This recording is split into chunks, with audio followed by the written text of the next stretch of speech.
Welcome to this new video. In this video, you will see structure-based drug design versus ligand-based drug design. So in computer-aided drug design, we are trying to find the ultimate medical key to start off a disease, but we don't know from where we'll start.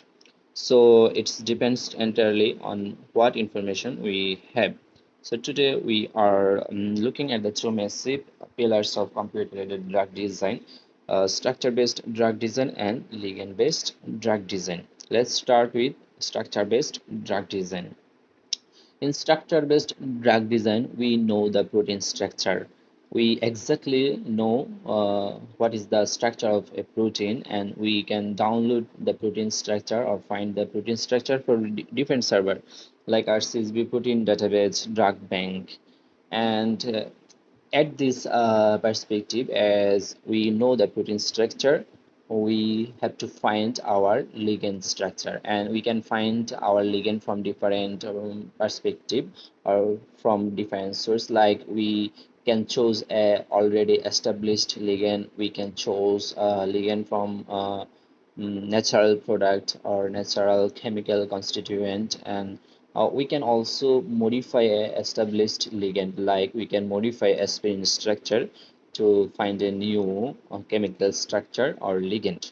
And finally, with a known protein structure, we dock or simulate our ligand with the known protein structure to find the best candidates for our drug discovery. But what happens if our target protein is unknown, or membrane protein that notoriously impossible to crystallize?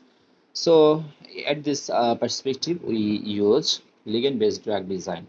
So in ligand-based drug design, we don't know the protein structure, and we have to find our protein structure based on chemical entity, based on different properties.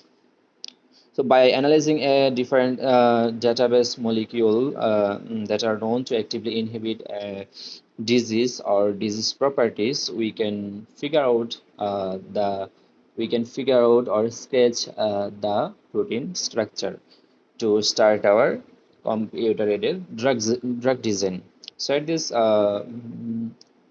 at ligand-based drug design, we can use QSAR modeling or quantitative structure activity relationship, which turn chemical features or properties into mathematical equations that predict potency actively.